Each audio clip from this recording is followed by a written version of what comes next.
Nadie olvidó aquella noche, ni siquiera quienes fingieron no haberla visto, porque fue ahí, en un salón lleno de luz, de voces y de testigos, donde un hombre decidió destruir a una joven, sin saber que 10 años después sería ella quien sostendría su vida entre las manos.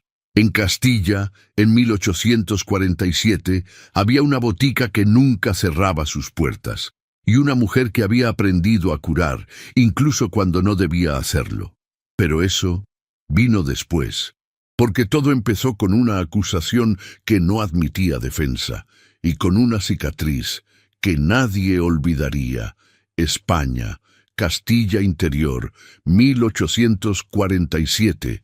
Había en Castilla una familia que vivía de curar, no de grandes hazañas ni de títulos heredados, de curar, de abrir la puerta antes del amanecer cuando alguien llegaba con fiebre, de entregar el remedio aunque no hubiera pago, de creer, con la fe sencilla de quienes trabajan con las manos, que el oficio de sanar no pertenecía a quien lo ejercía, sino a algo más grande que lo había confiado.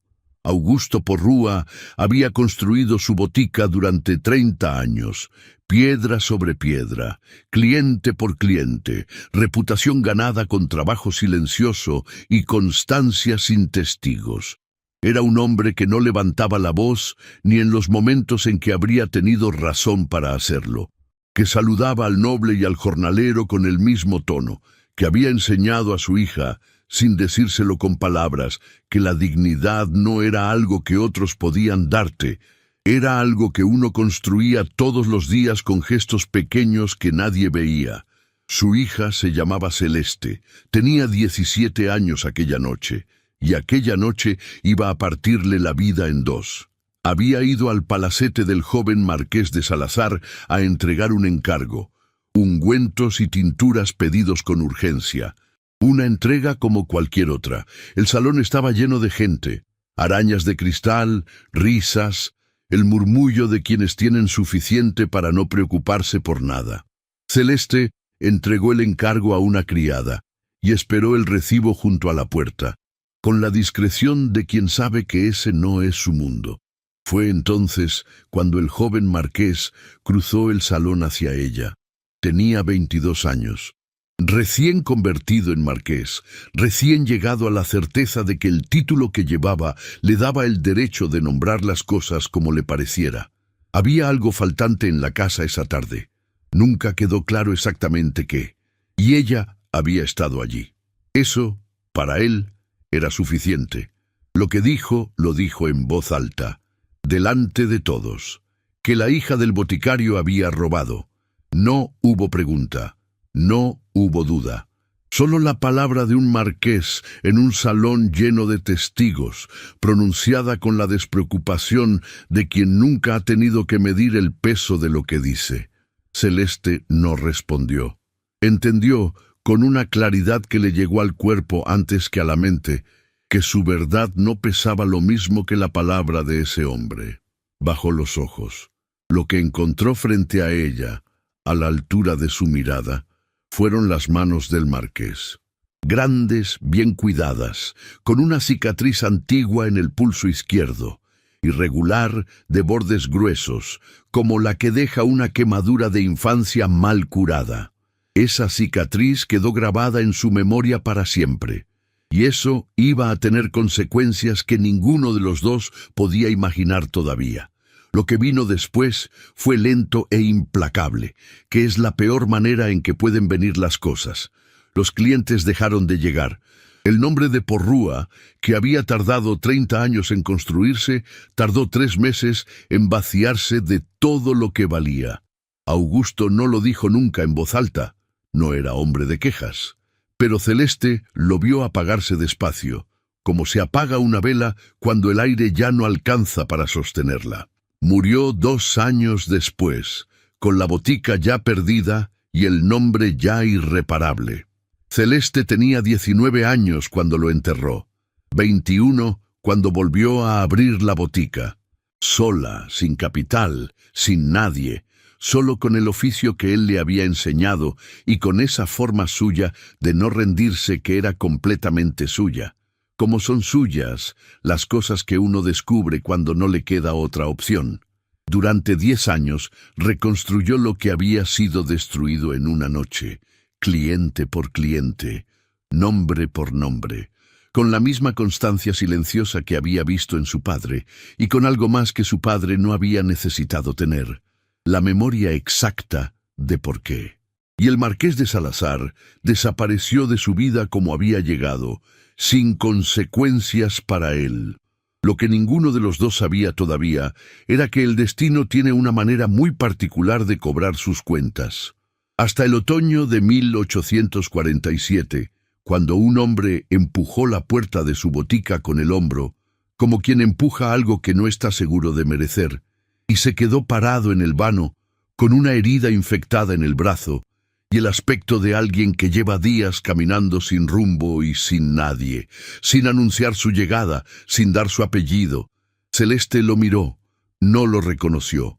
¿Cómo iba a reconocerlo? Habían pasado 10 años. Él tenía el ojo izquierdo cubierto por un parche de cuero y la barba cerrada de quien no se ha mirado en un espejo en semanas. El hombre arrogante del salón iluminado no tenía nada que ver con este que rozaba las paredes al caminar para no perderse. «Siéntese», dijo ella, señalando el banco junto a la ventana, y empezó a curarle el brazo, sin saber quién era. Nosotros sí lo sabemos, y eso va a cambiarlo todo. Las primeras semanas, Ernesto volvió a la botica con la puntualidad silenciosa de quien no tiene otro lugar a donde ir, y quizás tampoco otro motivo para seguir en pie, siempre a la misma hora de la tarde, solo, caminando despacio por la calle empedrada, con una mano rozando de vez en cuando la pared para orientarse. Era un gesto pequeño, casi inconsciente, pero Celeste lo notó desde el segundo día, y no dijo nada. El tratamiento avanzaba, la infección cedía. Celeste limpiaba, aplicaba el ungüento de árnica y caléndula, y volvía a vendar con la eficiencia silenciosa del primer día. Él se dejaba atender sin incomodidad ni exceso de gratitud. Aceptaba el cuidado como quien acepta el clima. No hablaban más de lo necesario. ¿Cómo está la herida? Mejor. ¿Durmió lo suficiente? Lo que notaba Celeste, sin buscarlo, eran los detalles. La manera en que sus manos descansaban sobre las rodillas entre cura y cura. La forma en que inclinaba levemente la cabeza cuando ella se movía por la botica, siguiendo el sonido de sus pasos con una atención que no podía ser completamente inconsciente. La voz, más lenta cuando rozaba algo que no quería terminar de decir. No eran detalles que ella buscara, llegaban solos, y eso, en sí mismo, ya era una señal que prefería no leer todavía. El 10º día, cuando la herida había cerrado lo suficiente para espaciar las visitas, él preguntó si podía seguir viniendo. «La herida ya no lo requiere», dijo Celeste. «Lo sé», respondió él. Ella tenía los ojos en el vendaje que estaba enrollando, y los mantuvo ahí. «Puede venir cada 3 días», dijo al fin, «para asegurarme de que no hay recaída». Era protocolo médico, nada más. Se lo repitió a sí misma esa noche. Pero ya había algo que no era exactamente eso. Y ella lo sabía. Pasadas 6 semanas, la herida era ya poco más que una cicatriz nueva, y las visitas se habían convertido en algo que ninguno de los dos nombraba. Él llegaba, ella lo atendía, y en el tiempo que mediaba entre la llegada y la despedida, algo ocurría que tampoco tenía nombre todavía. Él había empezado a hablar, no de golpe, soltaba las cosas despacio, en fragmentos pequeños, como quien ha aprendido que las palabras completas cuestan demasiado. Hablaba de la guerra con la sequedad de quien carga algo que no sabe dónde depositar, del frío de los campamentos, de la manera extraña en que uno regresa a un lugar que debería ser el mismo y descubre que el que ha cambiado es uno. Antes creía que tener razón era suficiente, dijo una tarde, que si uno tenía la posición y la certeza, el resto se acomodaba solo. La guerra enseña que eso no es verdad, que hay cosas que uno hace convencido de que está en su derecho, y que después carga de una manera que no esperaba.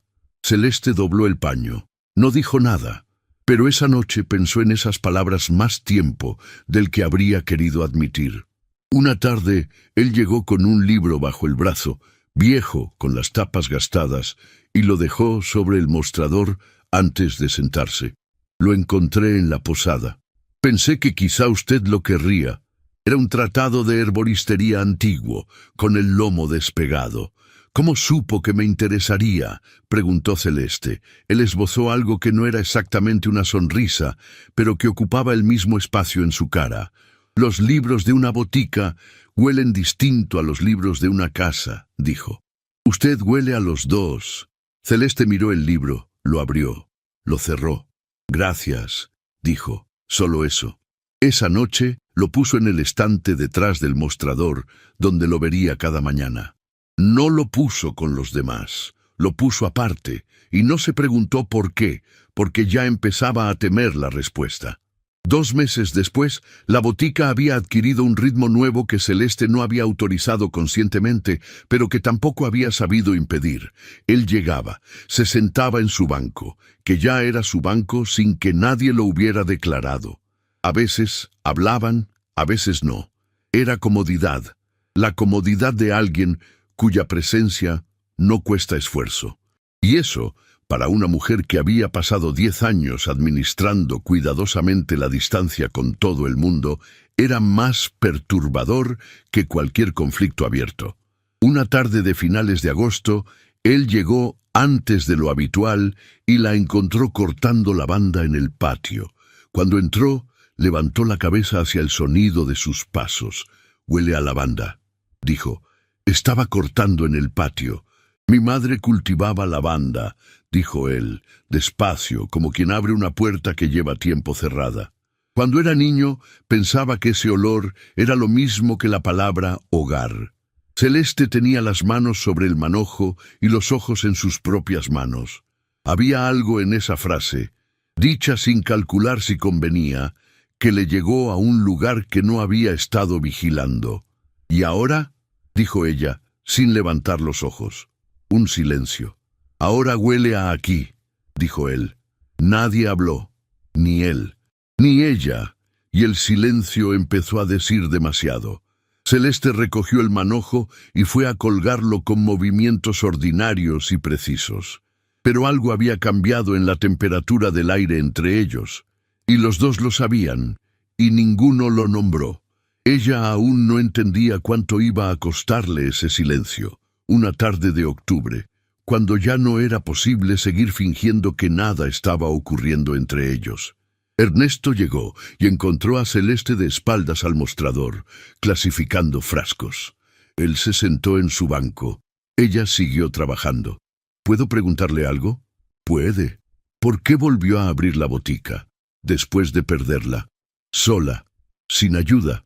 ¿Por qué no hizo otra cosa?». Celeste dejó de mover el frasco. Lo sostuvo un momento sin hacer nada con él. «Porque era lo único que sabía hacer», dijo al fin. «Eso no es suficiente razón», dijo él, con suavidad. «Hay muchas cosas que uno sabe hacer y no hace».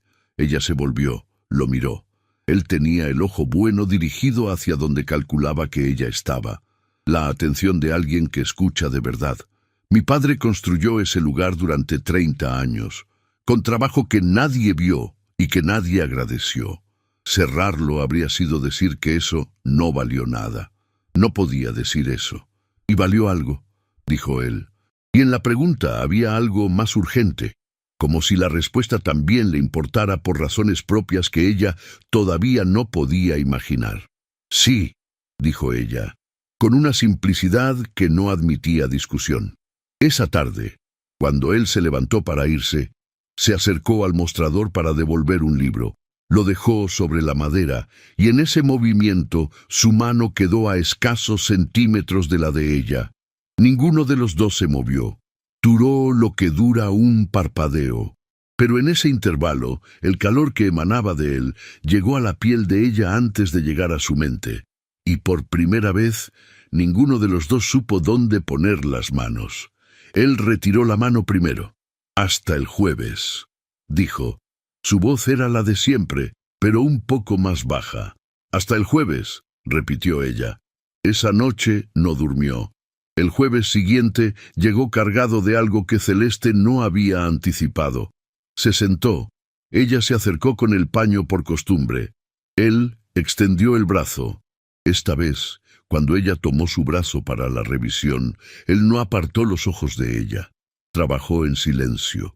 Examinó la cicatriz con la concentración de quien necesita que sus manos tengan algo que hacer. Sus dedos rozaron brevemente la muñeca de él para sostener el ángulo. Un contacto de un segundo, completamente profesional. Y aún así algo en el aire de la habitación cambió de temperatura. Todo lo que habían construido estaba a punto de cambiar, aunque ninguno de los dos lo supiera todavía. Y fue entonces, fue en ese momento exacto, cuando el sentimiento que llevaba semanas negándose era más difícil de negar que nunca, cuando la manga de él se desplazó un poco más arriba con el movimiento.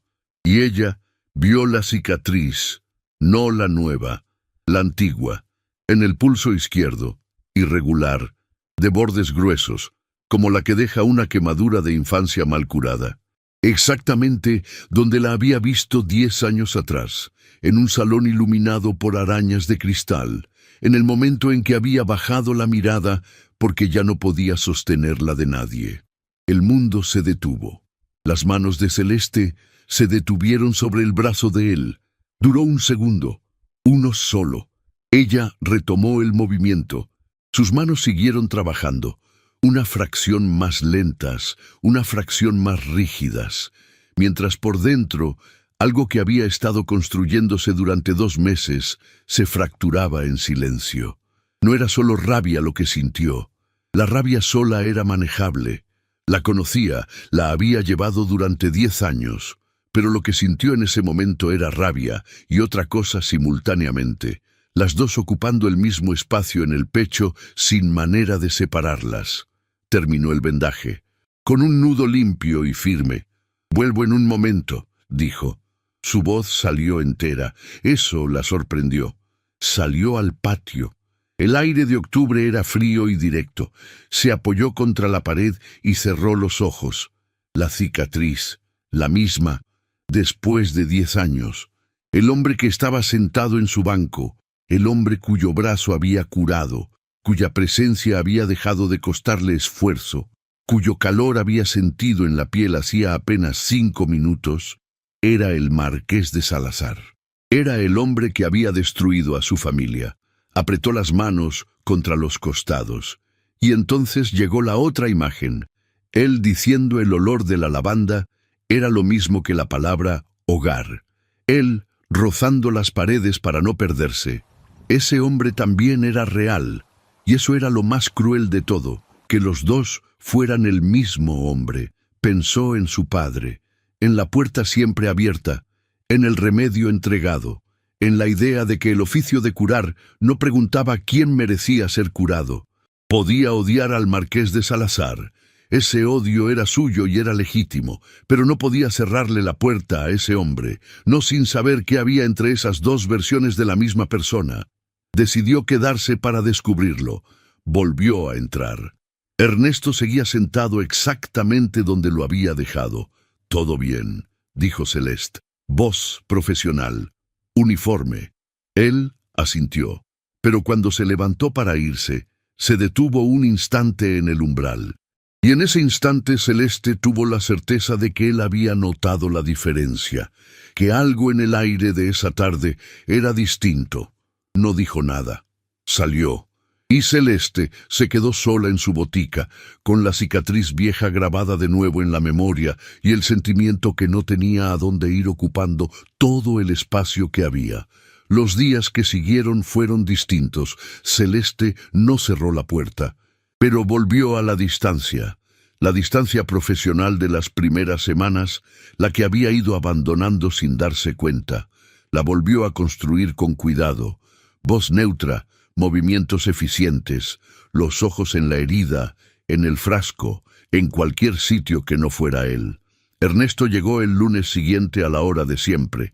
Ella lo atendió con competencia impecable y le dijo que volviera el jueves en el mismo tono con que le habría dicho la temperatura exterior. Él se fue, pero antes de salir se detuvo un momento en el umbral, de espaldas a ella, y Celeste tuvo la certeza de que estaba midiendo algo, que había notado la diferencia. No dijo nada. Salió. El jueves fue igual, y el lunes siguiente, y el jueves después. La botica, sin la textura de antes, era un lugar más frío, no en temperatura, en algo que Celeste reconocía de todas formas, porque era exactamente lo mismo que había sentido durante 10 años, antes de que él cruzara el umbral. Soledad con forma de orden. 2 semanas después, Celeste estaba cerrando la botica al caer la tarde cuando escuchó pasos en la calle que reconoció antes de querer reconocerlos. Golpearon la puerta 3 veces, con una pausa entre ellas que no era impaciencia sino algo más parecido a una pregunta. Abrió. Ernesto estaba en el umbral con el frío de octubre detrás de él, con esa expresión que ella le había visto muy pocas veces, no la quietud habitual, algo más desnudo, la expresión de alguien que ha tomado una decisión, que sabe que puede costarle algo y que ha venido de todas formas. «La botica está cerrada», dijo Celeste. «Lo sé», dijo él. «¿Qué necesita?» «Necesito que me diga qué hice», dijo él. Celeste no respondió. «Algo cambió», continuó. «No sé qué fue, pero está ahí, en cada visita, desde hace 2 semanas. Y usted tiene derecho a no decirme nada, pero yo tengo que preguntarlo». La vela sobre el mostrador temblaba levemente. Celeste lo miró de verdad, sin la pantalla del oficio. Vio al hombre que rozaba las paredes para no perderse, que había dicho el olor de la lavanda era lo mismo que la palabra hogar, sin calcular si convenía decirlo. Y vio también, superpuesto, lo que sabía desde el jueves de octubre. Los dos eran reales, los dos estaban ahí, en el umbral, en el frío. «No hizo nada», dijo ella al fin. Ernesto asintió despacio, dio un pequeño paso atrás. Y entonces dijo algo que ella no esperaba. «Estos meses han sido los primeros en mucho tiempo en que he tenido un lugar a donde ir. No lo digo para pedirle nada, lo digo porque me parece que usted tiene derecho a saberlo». Y se fue. Celeste se quedó en el umbral mirando la calle oscura. Cerró la puerta, se apoyó contra ella. Pensó en su padre, en lo que él le habría preguntado con solo mirarla. «¿Y ahora qué vas a hacer con todo esto, hija?» No tenía respuesta todavía. Pero a la mañana siguiente abrió la botica a la hora de siempre, y cuando él llegó el jueves siguiente, no volvió del todo a la distancia anterior. Era una tregua interna, frágil y sin nombre. Ninguno de los dos dijo nada, porque lo que venía después iba a exigir más valentía de la que cualquiera de los dos había necesitado hasta ese momento. Noviembre llegó con lluvia seria. La botica olía a humedad y a romero seco y a la cera de las velas. Ernesto llegó un martes que no era su día. Tenía la ropa mojada y algo diferente en la postura, más pesado, más antiguo, como si hubiera estado cargando algo durante mucho tiempo, y ese día el peso hubiera decidido hacerse notar. «No es su día», dijo ella. «No. Puedo sentarme de todas formas». Se sentó. Solo la lluvia contra la ventana y la respiración de los dos en un espacio pequeño. «Perdí las tierras», dijo.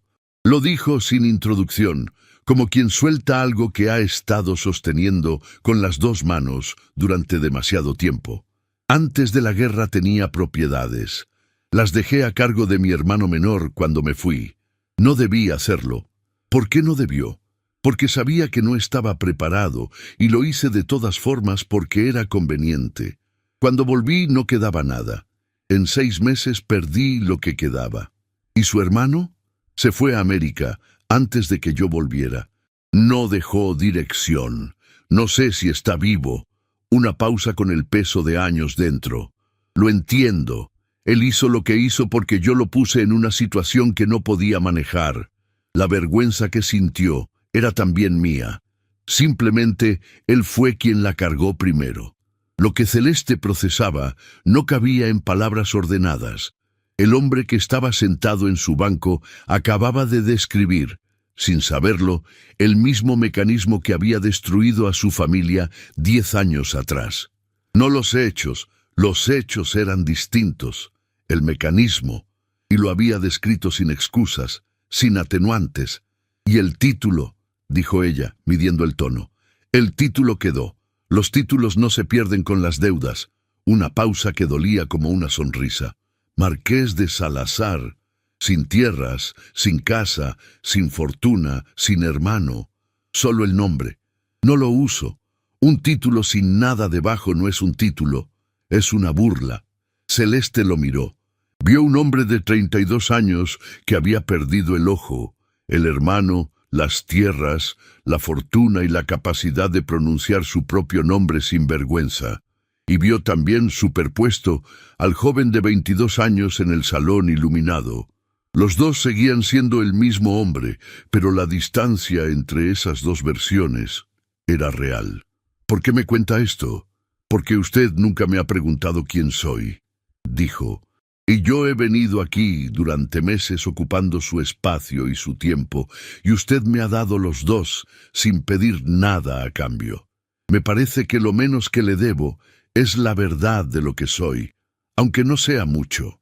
Marqués de Salazar, dijo ella despacio, como si estuviera probando el nombre en el aire por primera vez.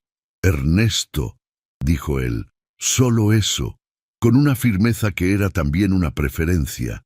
Ernesto, repitió ella, y en la manera en que lo dijo, sin el peso del título, solo el nombre, había algo que era una concesión pequeña y significativa. Celeste preparó una infusión de tilo y le dejó una taza sobre el mostrador sin preguntarle si quería. Él la aceptó con las dos manos, como se acepta el calor cuando hace frío. Sus dedos rozaron el borde de la taza todavía caliente, y ella no retiró la mano del todo hasta un segundo después de lo necesario.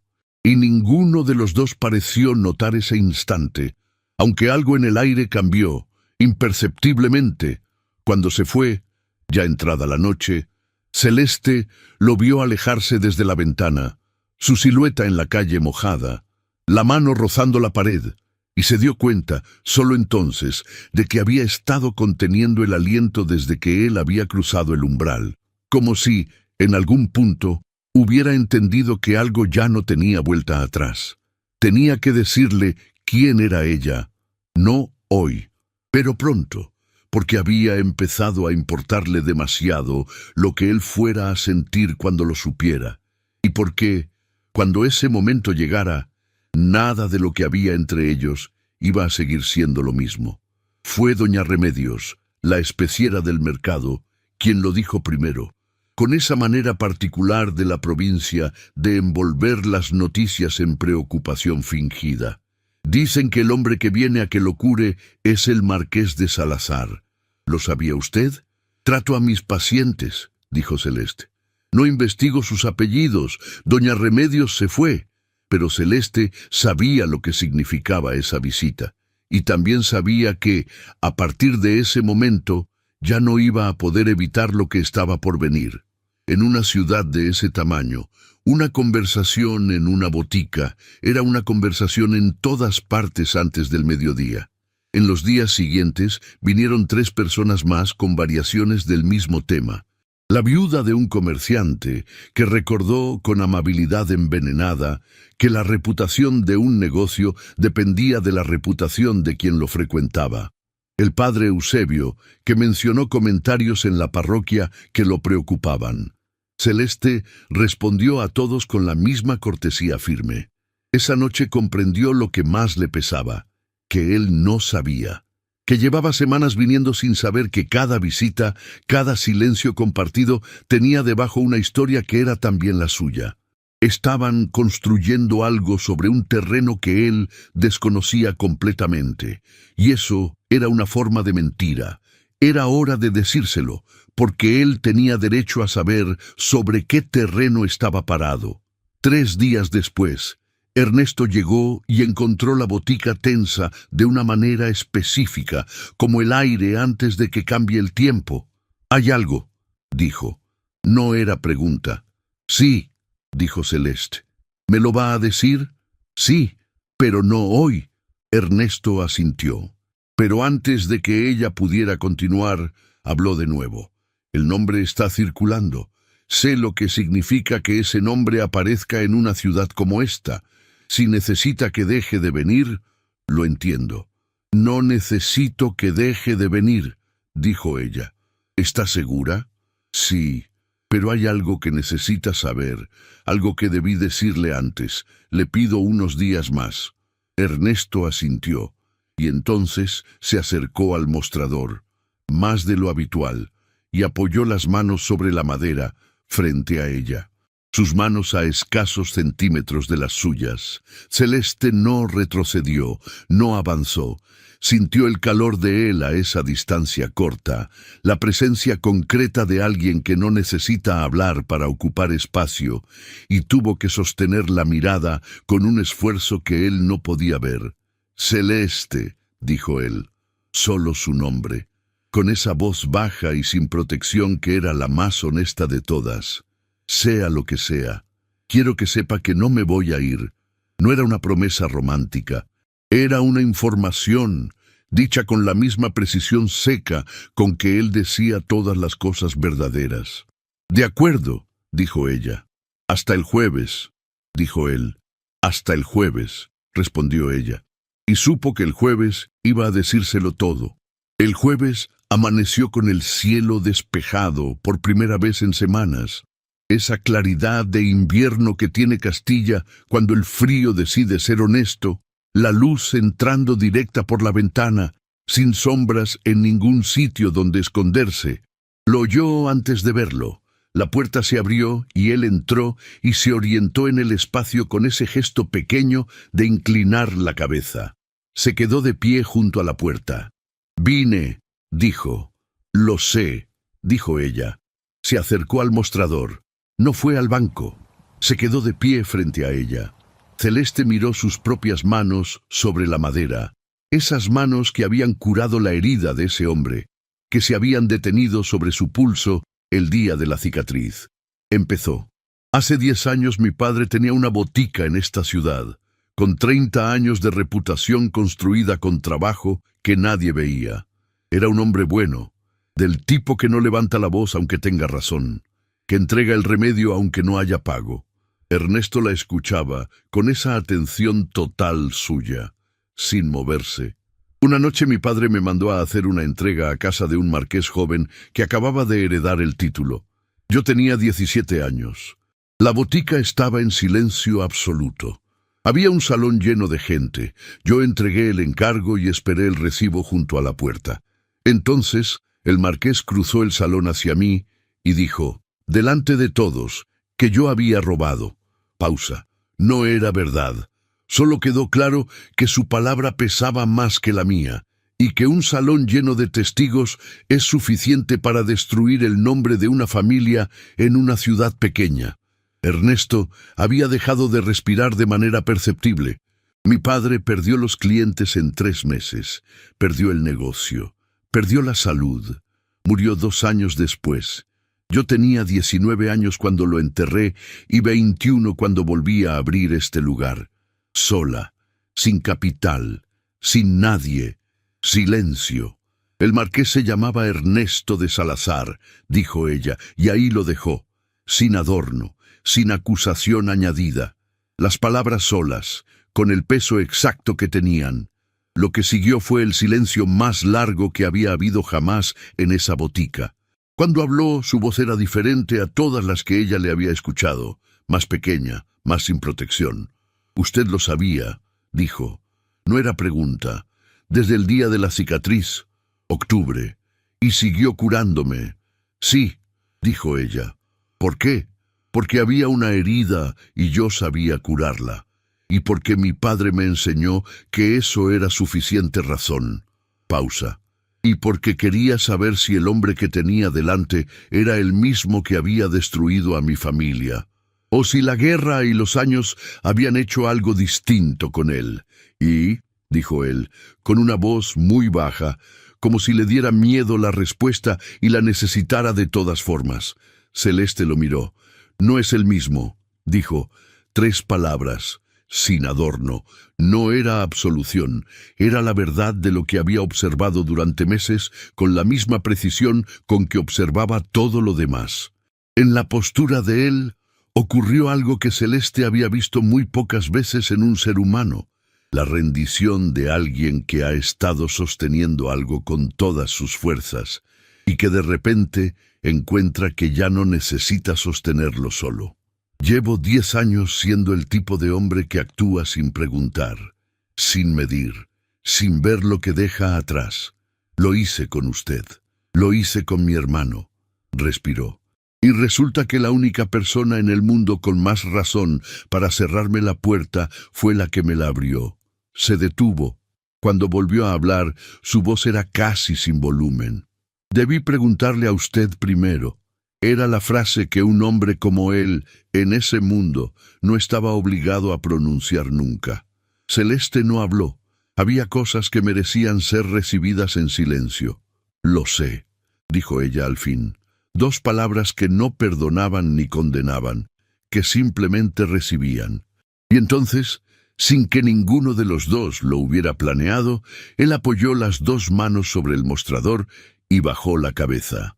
No de vergüenza, de algo más parecido al gesto de quien deposita un peso que ha cargado demasiado tiempo y que ya puede, por fin, dejar sobre algo que lo sostenga.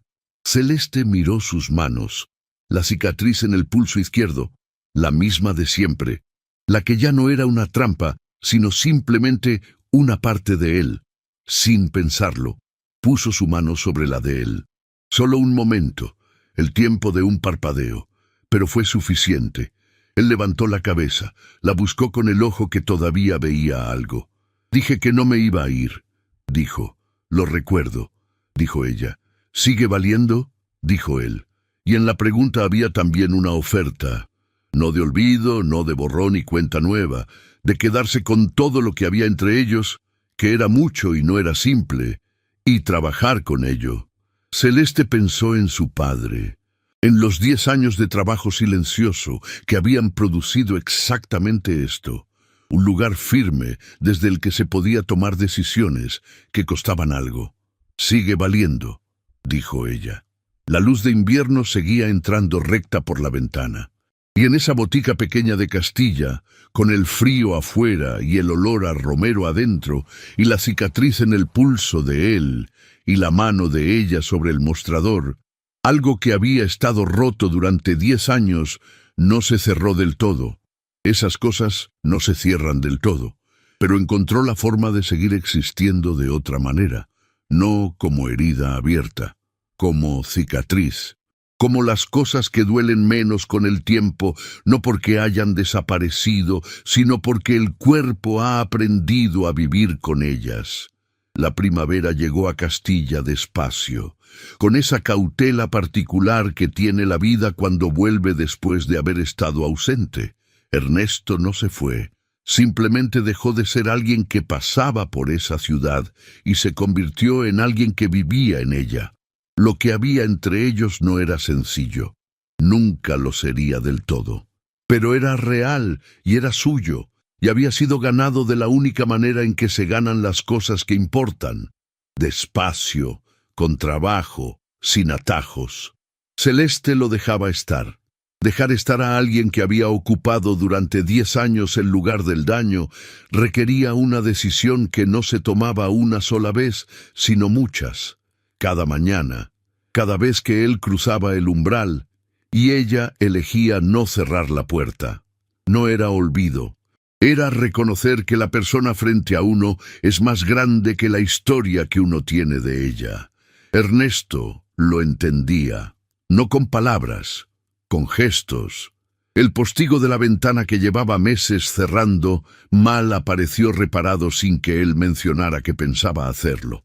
La tinaja de barro del patio con una grieta apareció sellada una mañana de febrero con una torpeza tan honesta que Celeste tuvo que volverse hacia el estante para que él no le viera la cara.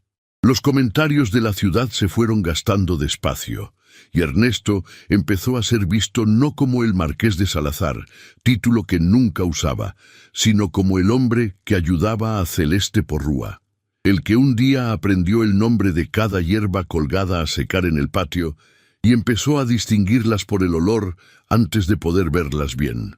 Ese último detalle Celeste lo descubrió una mañana de marzo cuando él entró al patio mientras ella cortaba lavanda y dijo, sin volverse, lavanda, con la misma naturalidad con que se dice el nombre de algo que ya es familiar.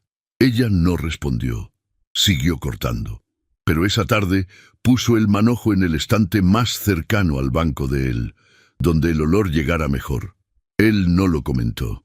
Pero a la siguiente visita llegó un poco antes, y cuando entró frunció levemente el ojo bueno hacia el estante y se sentó con algo que no era exactamente una sonrisa, pero que ocupaba el mismo espacio.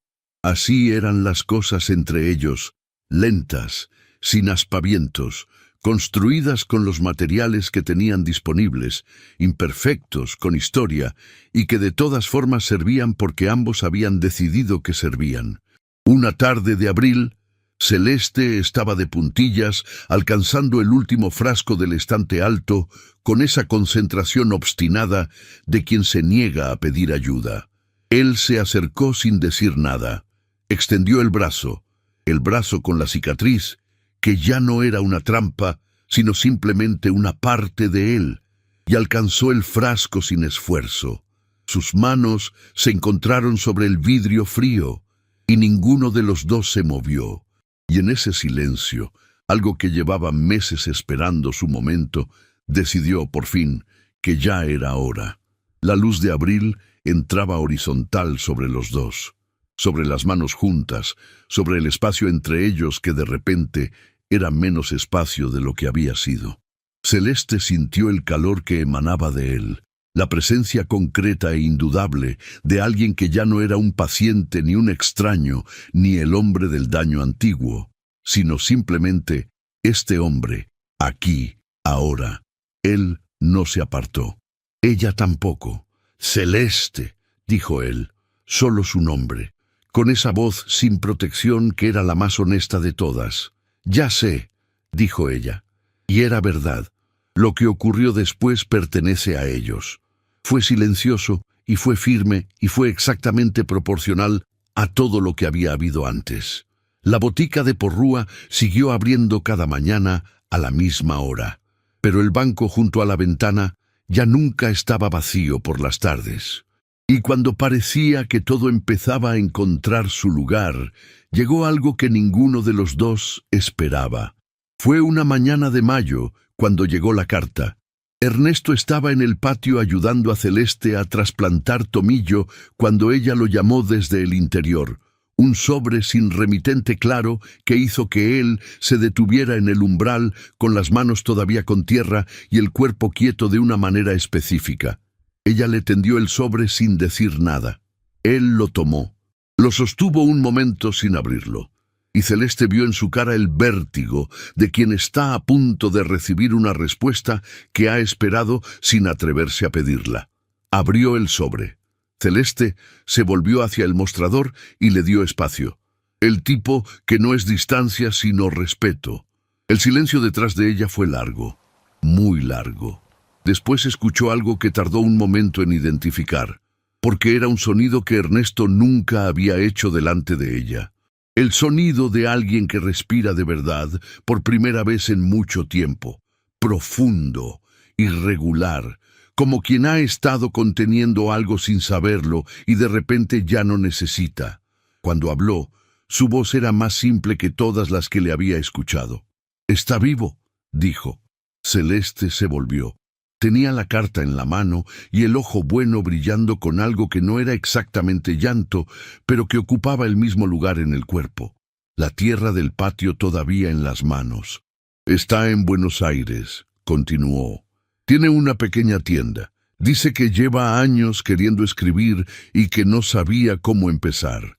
Dobló la carta con cuidado, con más cuidado del que usaba para cualquier otra cosa, y la guardó en el bolsillo interior de la chaqueta, cerca del pecho, donde van las cosas que uno no quiere que se pierdan. «Voy a responderle», dijo. «Bien», dijo Celeste. Era todo lo que había que decir. Él cruzó la botica hacia el patio y retomó el tomillo donde lo había dejado, con las manos en la tierra y el sobre en el pecho y algo en la postura que era diferente a todo lo anterior. Más liviano, como si hubiera depositado algo que pesaba mucho en un lugar donde podía quedarse. Celeste lo miró desde el umbral. Pensó en su padre, en lo que él le había enseñado, no con palabras, sino con la puerta siempre abierta, con el remedio entregado. Pensó en los 10 años que había tardado en llegar hasta aquí, en que ninguno de esos años había sido en vano, porque todos habían producido exactamente esto, un lugar firme, un nombre recuperado, y este hombre con tierra en las manos y una carta cerca del corazón, plantando tomillo en su patio. Eso era suficiente. Era más que suficiente. Era todo. Y así, en esa botica pequeña y luminosa de la Castilla de 1847, Celeste Porrúa y Ernesto de Salazar encontraron lo que ninguno de los dos había buscado cuando todo comenzó. No el olvido del pasado, sino algo más difícil y más verdadero. La manera de seguir adelante sin borrarlo, de construir sobre lo que había sido roto, no fingiendo que no lo estuvo, sino comprendiendo que las cosas reconstruidas con honestidad son a veces más firmes que las que nunca se cayeron. Todo comenzó porque la puerta de una botica en Castilla permaneció abierta cuando debería haber estado cerrada, y porque una mujer que tenía todas las razones del mundo para no curar a ese hombre, decidió curarlo de todas formas. Eso bastó para cambiar las dos vidas para siempre. Espero que esta historia haya llegado hasta su corazón como llegan las cosas que importan, despacio, dejando algo después de pasar. Si fue así, un pequeño corazón en los comentarios me dirá que el camino valió la pena. Y si todavía no lo ha hecho, le invito con cariño a suscribirse al canal para seguir acompañándonos en estas historias. En la pantalla final encontrará un video elegido especialmente para usted y también una lista de reproducción para seguir escuchando mientras descansa o realiza sus tareas. Y no olvide mirar el comentario fijado. Muchas gracias, de corazón. Hasta la próxima historia.